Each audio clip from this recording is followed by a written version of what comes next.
She thought it was just another morning, until she saw her own childhood face on a milk carton. What started as confusion led to a shocking family secret buried for decades. You won't believe who was behind it and why. But before we start our story, smash the like button, make sure to subscribe, and hit the notifications bell so you won't miss any new stories.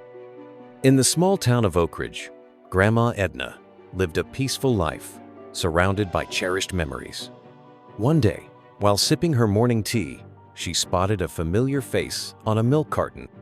It was her own youthful picture. Confusion swirled in her mind as she tried to comprehend the inexplicable discovery. Edna was staring at the picture in disbelief. So many questions started to race through her mind. She remembered that she had bought this pack of milk without thinking about it too much. Like she always did her grocery shopping. It had probably been in the fridge for about a week. All without her knowing what she was going to discover on it. She knew that this brand often showed pictures of missing children. They did this in a free collaboration with the National Police. They knew what platform they had and how much this could help find some of these poor children.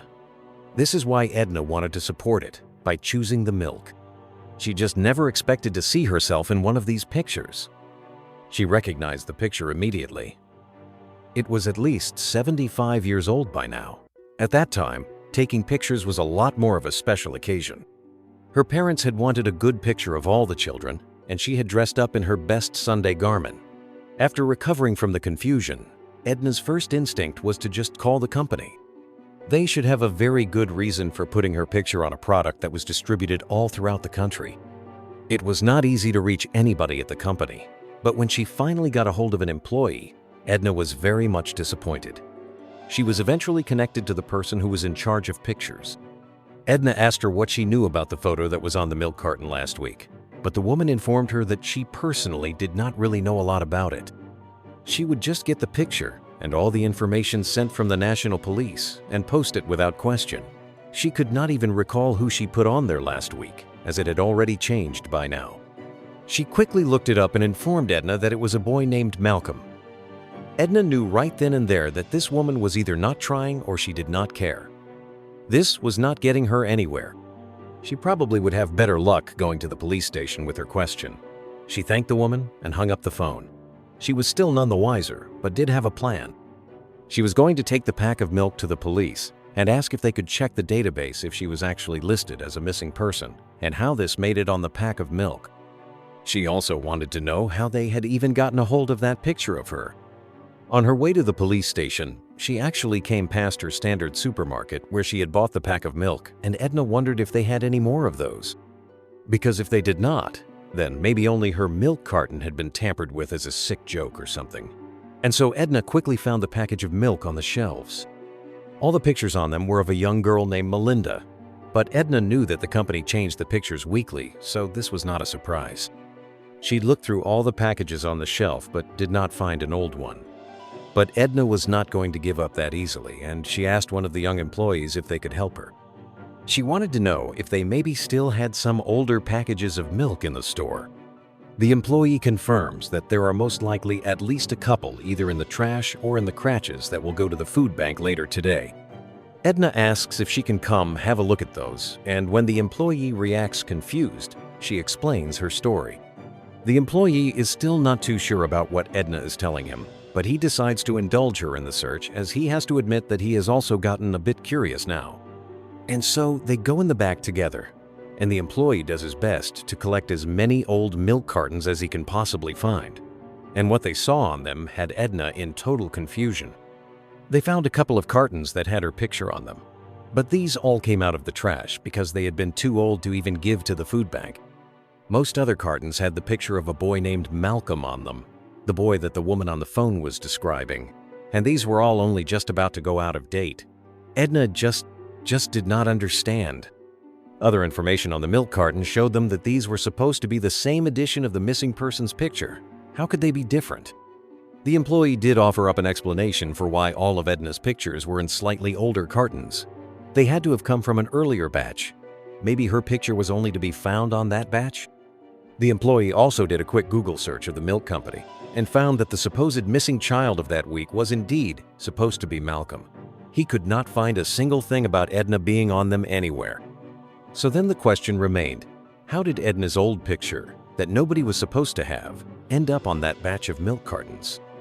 With the milk cartons securely in her grasp, Edna approached the Oak Ridge police station. The morning sun cast long shadows on the sidewalk as she stepped through the station's doors, hoping for answers to the bizarre puzzle that life had thrown at her. Edna's story, as strange as it sounded, was met with skepticism. The officers, busy with their daily tasks, dismissed it as confusion. Refusing to be dismissed, Edna insisted, her voice filled with urgency. Her determination gave the officers pause, and they began to suspect there might be more to her story than they first assumed. Eventually, a younger officer stepped forward, offering to look into the matter.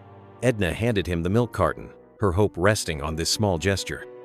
As he walked away, she clung to the possibility of finding an explanation. Leaving the station, Edna felt deflated. The skepticism she faced weighed heavily on her, but her desire for the truth remained strong. Meanwhile, the young grocery store employee, Tom, couldn't let the encounter go. Edna's confused yet determined expression stayed with him. After his shift, driven by a mix of curiosity and empathy, he decided to investigate the milk carton's origins. Tom began by checking the store's delivery logs. One detail stood out. The batch with Edna's photo had been marked as a special delivery, unlike regular shipments. This anomaly piqued his interest further. Tom contacted the milk company, but received vague responses. Determined, he reviewed the store's security footage from the day of the delivery. Hours later, he spotted something unusual, a van that didn't match the standard delivery vehicle solder, unmarked and unfamiliar.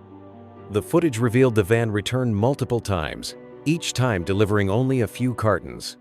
This odd pattern deepened Tom's suspicions. These cartons were clearly different, and the reason behind them remained unclear. Back in the security room, Tom rewatched the footage carefully. Then, in one crucial frame, he saw the van's number plate become briefly visible. He quickly jotted it down, his first concrete lead in unraveling the case. Armed with the number plate, Tom returned to the police station. At first, the officers were hesitant, but his persistence won them over. They agreed to run the plate through their database, giving the investigation a boost. The plate led to an address on the outskirts of Oak Ridge. The van was registered to a local resident.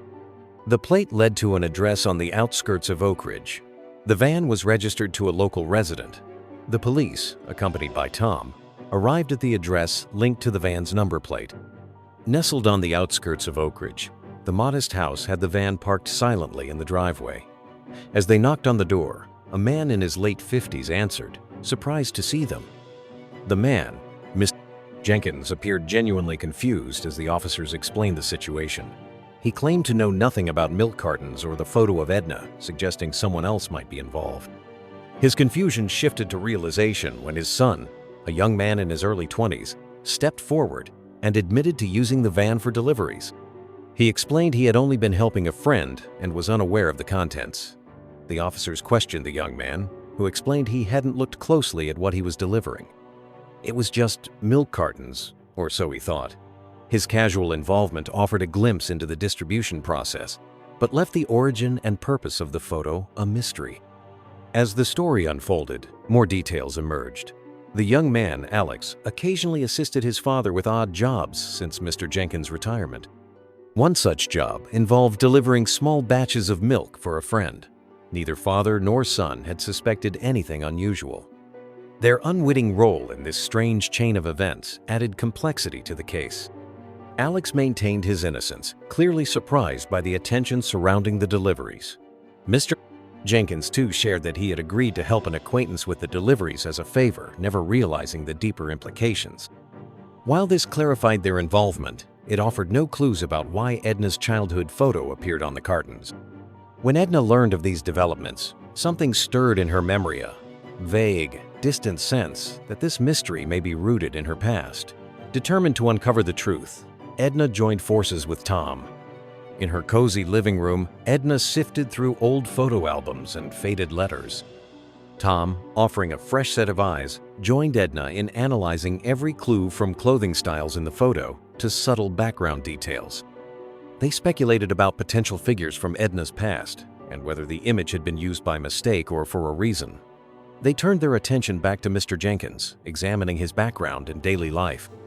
Together, Edna and Tom revisited the Jenkins home, reviewed delivery records, and gathered every detail they could. From questioning witnesses to inspecting cartons, they left no stone unturned. Every clue brought them closer to the truth, waiting quietly beneath the surface.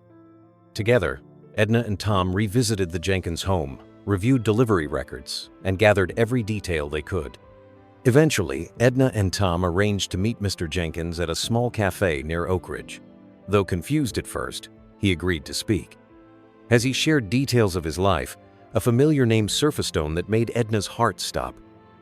In a stunning revelation, she realized Mr. Jenkins was her long-lost brother. John, her brother, explained that he had found the photograph while searching for her and devised a unique plan to reconnect. Knowing Edna favored a specific milk brand, he placed her photo on the cartons as a desperate attempt to reach her. He had never expected this unusual method to work. What began as an investigation turned into a heartfelt reunion. The siblings caught up on lost time, sharing stories of their separate lives. Tears and laughter flowed as they filled in the gaps of years spent apart. As John shared his story, Edna began to understand the emotion behind his actions. Though strange, they came from a place of love and longing. Her initial shock gave way to empathy as she processed the extraordinary way they'd found each other. With each story shared, they rebuilt their bond. From childhood memories to recent struggles, every word brought them closer. They were no longer separated by time. They were a family once more. The mystery of the milk carton, once puzzling and strange, had led to something profoundly beautiful: the rediscovery of family and a second chance at a relationship that once seemed lost forever.